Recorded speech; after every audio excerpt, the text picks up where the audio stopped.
우리는 어제 가브리엘이 다니엘이 본 환상을 설명해 주는 것을 보았습니다. 참 복된 본문이었죠. 다니엘이 기도를 하자마자, 시작하자마자 응답이 주어진 것과 하나님은 천사를 통하여 기도에 대한 응답을 허락하시는데 그 응답은 그냥 수동적으로만 받는 것이 아니라 깨닫고 생각하는 방식을 통해 주어진다는 것입니다. 그러니까 우리가 평생 주님을 섬겨가는 것은요, 평생 주님을 사랑하고 섬기고 그 앞에 부복하는 것은요, 생각하고 깨닫는 방식을 통해서 많이 이루어져요. 우리가 교회당 나와서 걸레질을 할 수도 있어요. 또 노방전도도 할 수 있습니다. 근데 그 중심에는요, 하나님을 아는 지식이 있어야 합니다. 하나님을 모르고 내 열정대로만 동분서주하면 그게 주님께 기쁨을 드리지 못할 수 있어요. 예수님은 하나님이 보내신 자를 믿는 것이 하나님의 일이라 그랬거든요. 믿는다는 것은 분명한 대상이 있는 것이고 거기에는 지성이 포함됩니다. 그래서 지성에까지 잘하는 것, 이게 주님이 우리에게 원하시는 건데 그것은 어떤 학습과 무슨 리서치 페이퍼를 쓰는 그런 게 아니라 깨닫는 거. 이것에 대해서 깊이 생각하고 깨달을지니라. 주님은 이렇게 장차 될 일을 알려주시고 그 일에 대한 해석을 주십니다. 그러니까 오늘날 우리에게도 마찬가지예요. 예수님이 쟤들에게 어찌 이리도 깨달음이 없느냐. 아직도 깨닫지 못하였느냐. 아직 성령님이 임하시지도 않았잖아요. 그렇게 핑계댈 수 없어요. 쟤들은 마땅히 생각해야 했고 깨달아야 했습니다. 그러니까 여러분, 그냥 밥을 많이 먹는 것만이 중요한 게 아니에요. 그죠? 밥을 오래 씹고 또 적절한 영양소를 섭취하고 운동하는 이 모든 과정이 포함돼야 건강이 유지되죠. 우리 신자는요, 하나님 말씀을 씹어먹고 묵상하고 깨닫고 깊이 생각하는 훈련을 해야 합니다. 단순히 성경을 만독했다. 그게 능사가 아니에요. 자, 이러한 숙고 가운데 있는 다니엘, 이제는 나이 많이 들었습니다. 바사왕 고레스티에 3년이라 그래요. 바벨론을 지나 메데 바사 제국을 지나 여러 왕들을 거쳐 이제 고레스티에 3년. 포로기한은 이제 2년 전에 이제 시작됐고 고레스 원년에 이제 포로기한이 시작됐으니까 동포들은 돌아가는 것을 보고 예레미야 예언이 사실이었구나. 그 70년이 지났으니까 다니엘도 많이 늙었어요. 근데 하나님께서는 여전히 이 노인을 사용하십니다. 자, 한 일이 다니엘에게 일어났어요. 이 일은 참되니 곧 큰 전쟁에 관한 것이라. 그 일을 분명히 알았고 또 환상을 깨달았대요. 큰 전쟁이 있을 것이라는 거. 우리가 어제 봤던 것과 같은 말씀이죠. 그렇죠? 끝까지 전쟁이 있을 것이니. 포로들 귀환하면서 얼마나 기분이 좋았겠어요. 야, 우리의 고토로 돌아간다. 우리 조상들의 땅으로 돌아간다. 하나님이 주신 약속의 땅으로 돌아간다. 이제 다 좋아질 거야. 근데 큰 전쟁이 있대요. 그냥 쉽지만은 않겠구나. 사실 다니엘은 적그리스도에 대한 환상도 본 것이죠. 그 동포들이 겪을 어려움을 생각하고 이후의 세대들이 겪을 어려움을 생각하고 또 기름 부음 받은 자가 오시고 끊어지고 다시 부활하시고 마지막 한 일의 동안에 또 최후 심판이 이루어질 것에 대한 쉽지 않은 여정을 보면서 다니엘이 슬퍼해요. 세 일의 동안. 그리고 이것은 직접적으로 지금 고토로 돌아간 동포들이 성전 재건이 멈춰져요. 그것도 하나의 전쟁이죠. 에스라 4장 4, 5절을 보니까 유대인들을 대적하는 원수들이 바사왕 고레스의 시대부터 바사왕 다리우스가 즉위할 때까지 관리들에게 뇌물 주어서 유대인들이 성전 중건하고자 하는 계획을 막았습니다. 그래서 성전 건축이 딱 멈춰져요. 이 사람들이 이거 반역하려는 겁니다. 유명합니다, 반역으로. 그래서 그래? 멈춰. 이것도 하나의 전쟁이에요. 영적 전쟁이죠. 여러분 기억하세요. 하늘의 일과 땅의 일이 연결되어 있고 영적인 일과 육적인 일이 유기적으로 연결되어 있습니다. 다니엘은 지금 노인이고 또 수천 킬로미터 떨어져 있지만 지금 전쟁이 벌어지고 있구나. 악한 자가 이걸 막고 있구나. 방해하고 있구나. 하나님 백성 쉽지 않은 지금 여정을 걷고 있구나. 주님 도와주십시오.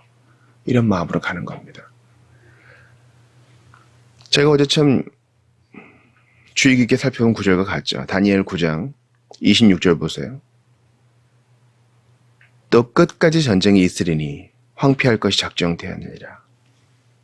끝까지 전쟁이 있으리니. 그러니까 여러분 우리 신자의 삶은 전쟁터예요. 우리들의 무기는 육체가 아니요 견고한 진을 파는 강력이요. 통치자들과 권세들 가운데서 일하는 악한 자들이 있어요. 욥을 참수했던 그 세력이 지금도 있다고요. 앞으로도 있겠죠. 또 마지막 한일의 동안에 집중적으로 있겠죠. 우리는 정신을 똑바로 차려야 돼요. 그러니까 신자의 정체성이 여러 가지가 있죠. 우리는 주님의 양입니다. 하나님의 자녀입니다. 예수 그리스도의 제자입니다. 동시에 우리는 그리스도의 군병이에요. 에베소서의 전신갑주 비유를 보세요. 그 말씀을 보시라고요. 성령의 검을 보세요. 싸워야 돼요. 그 전쟁에 대해서 다니엘이 봅니다. 그러면서 금식하죠. 세일에가 차기까지 좋은 떡 먹지 아니하며 고기와 포도주 입에 대지 아니하며 또 기름 바르지 아니하니라. 그러니까 생존을 위해서만 먹으면서 늙은 몸을 보양해야 되는데 주위 사람들도 걱정했겠죠. 그러나 하나님 앞에 작정하고 금식하며 기도합니다. 그러니까 여러분 금식이란 게 뭐 완전히 곡기를 끊는 것만은 아니고요. 하나님 앞에 하는 것이니까 믿음껏 분량껏 하는 겁니다. 통째로 굶는 것이 다 금식은 아니에요.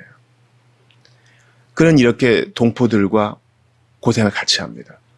지금 동포들의 성전 재건 사업이 끊어지고 모함을 받고 있는데 내가 어찌 기쁨을 누릴 수 있겠는가. 그런 마음도 있었을 것이고 또 본인이 보니 큰 전쟁에 대한 환상을 감당할 수 없어 슬픔으로 금식했을 수도 있습니다. 그때 주님이 다니엘 앞에 서세요. 첫째 달 24일에 역사적 기록이라는 거죠.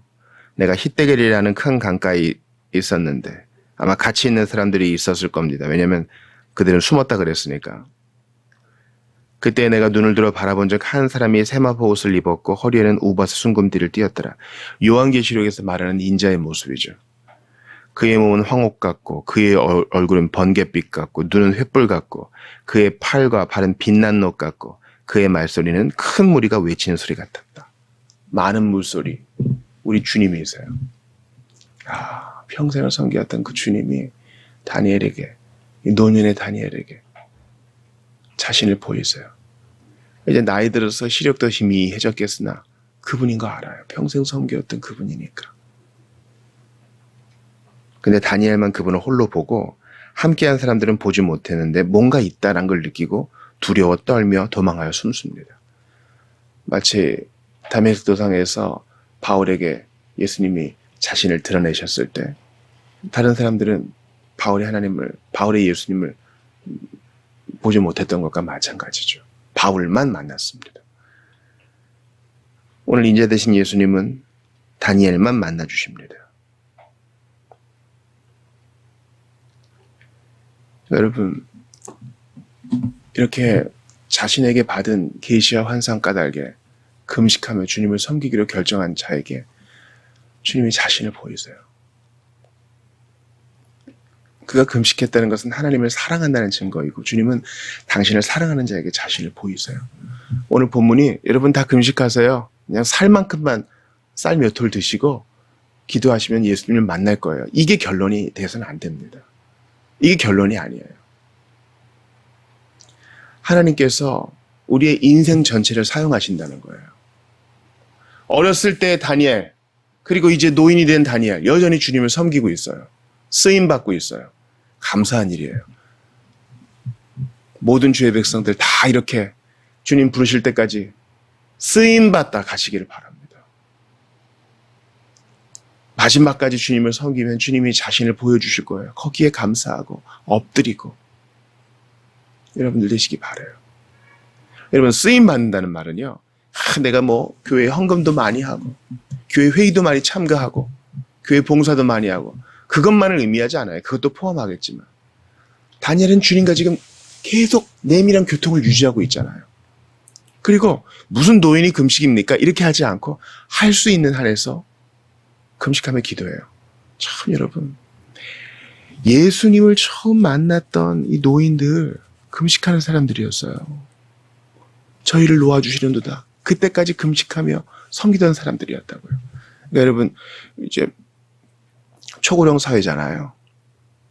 설교를 들으시는 분들 중에 걱정하시는 분 많을 거예요. 아유, 내가 노인 되면 어떻게 사나. 살아요. 삽니다. 주님을 섬기면서 살 수 있어요. 아유, 전 뭐 돈도 안 많고 옛날만큼 현역도 아니고. 아니요, 할 수 있어요. 더 많은 시간을 가지고 더 많은 연륜을 가지고 주님을 금식하며 섬길 수 있어요. 그 금식은 단순히 곶기만 끊는 게 아니에요. 청년의 정욕을 끊어내고 노욕을 끊어내고 세상 관심사 끊어내고 주님만 바라보며 섬길 수 있어요. 다니엘 나이 들어가지고 성전 재건 건설할 때 뭐 돌이라도 못 날라요. 그러나 금식하며 주님을 섬길 수 있어요. 그러니까 주님 아련하잖아요. 여러분, 주님을 섬기는 건 제한이 없어요. 나이 많고 적음이 문제가 안 돼요. 돈이 많고 적음도 문제가 안 돼요. 내 컨디션과 상관이 없어요. 다 자기 목대로 할 수 있어요. 제가 어제 이제 타교인 상담을 했는데요. 제가 청년들을 섬기고 있는데 청년들에 대한 교회의 인식이 아쉽다는 거예요. 청년들을 존중하고 세워주기보다는 그저 봉사하는 사람들로 본다는 것이죠.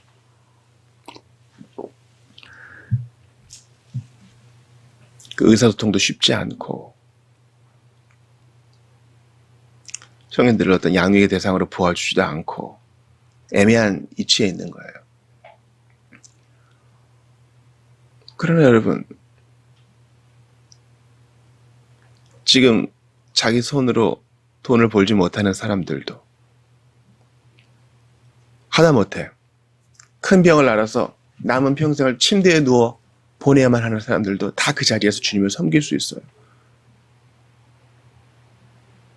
금식하며 뭐 여러 가지 금식이 있겠죠. 지금 이 시간은 주님을 위한 시간이야 딱 정하고 작정하여 주님을 섬길 수 있습니다. 우리 주님 좋은 분이세요. 제한받지 않고 우리의 부족한 섬김을 받아주시는 분이니까요. 인자 되신 예수님이 다니엘 앞에 나타나십니다. 그러자 나만 홀로 있어 이 큰 환상을 볼 때 내 몸에 힘이 빠졌고 나의 아름다운 빛이 변하여 썩은 듯하였고 나의 힘이 다 없어졌으나 내가 그의 음성 들었는데 그의 음성 들을 때에 내가 얼굴을 땅에 대고 깊이 잠들었느니라. 여러분, 이거예요. 우리는 정말 신비 속에 살아요. 이사야가 주님의 존전 앞에 섰을 때 화로다 나여 죽게 되었도다 했죠. 하나님의 존전에 서서 그 앞에서 그의 음성을 듣는다는 것은 놀라운 일이에요. 어느 피조물이 감당하겠어요. 이 경건한 다니엘도 고꾸라집니다. 근데 우리가 하나님의 말씀을 보고 주님의 계시를 받고 주님의 임재를 경험한다는 것은요, 단순히 어떤 말잔치가 되어서는 안 돼요. 이거 아주 두려운 일이에요. 영광, 아주 무거운 일이라고요. 그러므로 떨리는 마음이 있어야 됩니다. 이제 다음 시간에 보면 주님께서 부드럽게 다니엘을 일으키시고 그에게 말씀하시는 것을 봅니다. 우리는 감히 주님 앞에 설 수 없고 그 메시지를 감당할 수 없어요. 그러나 주님은 우리가 늙기까지 우리를 선대하시는 분이십니다. 이 다니엘의 영적 투쟁 까닭에 어느 곳에 있는 사람들이 노임을 받게 되고, 이 다니엘의 금식 까닭에 하나님이 기뻐하시는 금식이죠. 그래서 결박에 묶여있는 자를 풀어줍니다.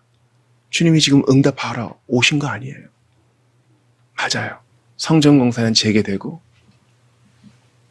스룹바벨도 가게 되고 돕는 사람들이 붙여집니다. 그러므로 영적 전쟁을 이렇게 수행하시는 여러분들 되시기 바라요. 마지막까지 전쟁이 있을 겁니다. 세상과 육신과 마귀가 우리를 공격할 것입니다. 그러나 괜찮아요. 주님이 우리 편이 되시기 때문에. 주께서 늦기까지 우리를 선대하시며 우리를 도우시기 때문에 우리는 두려워할 거 없어요. 오늘 다니엘 말씀 보면서 돌아오는 주일에 요한계시록 강의할 것이 좀 용기가 났어요. 요한도 노인이고 다니엘도 이제 노인입니다. 그러나 저기 방한칸을 차지하는 이제 죽을 날만 기다리는 노인이 아니라 바로 그 상황에서도 주님을 섬길 수 있어요. 기도하고 금식하며 말씀을 듣고 주님과 교제하며 주님을 섬길 수 있어요. 여기서 주님과 교제했더니 바로 이 땅에서 성전 재건하는 사람들이 도움을 받고, 여기서 지금 주님을 섬겼더니 오고 오는 다른 세대가 도움을 받아요. 우리도 마찬가지입니다. 내가 앞으로 뭐 하게 되면 이렇게 미루지 마시고 지금 있는 자리에서 미디어 한번 끊고 기도하세요. 그거 주님 섬기는 거예요. 바로 지금 이 자리에서 내가 하고 싶은 것들 다 금식의 영성으로 끊어내고 성경을 보는 거. 마땅히 내가 해야 할 일이지만 주님이 영광 받으시고 연약한 자를 도와주세요. 내가 기뻐하는 금식은 갇힌 자를 풀어주는 금식이 아니겠느냐? 우리가 주님만 바라보며 정말 가난한 마음으로 부르짖을 때, 정말 주님을 위하여 슬픈 마음으로 부르짖을 때 우리 형제들이 도움을 받습니다. 어떻게 그렇게 되는지는 몰라요. 그러나 우리가 간절히 주님을 찾고 찾으며 금식의 영성으로 나아갈 때 하나님은 당신의 일을 이루십니다. 그러므로 여러분, 이제 곧 명절이잖아요. 명절이에요. 해이해질 수 있는 마음을 다 움켜잡고 정신을 똑바로 차리십시오. 먹을 거 많을 거예요. 그러나 금식의 영성을 막지는 못해요. 내가 명절이어도 이건 한다. 내가 명절이라도 말씀 묵상은 버릴 수 없다. 영적 긴장 풀지 마시고 여러분 있는 자리에서 주님을 섬기시면 그 금식을 주님 받으사 어두움에 있는 자들을 주님이 풀어주실 것입니다. 복음의 전파되게 하실 것입니다. 있는 자리에서 금식의 영성으로 주님을 섬기시는, 핑계대지 말고 주님을 섬기시는 여러분 다 되시기를 바랍니다. 인자 되신 예수께서 우리를 위해 죽으시고 우리를 위해 부활하시고 오늘도 우리를 위하시니 기쁜 마음으로 그 받은 사랑을 다시 주님께 돌려드리는 여러분 되시기를 주의 이름으로 축원합니다.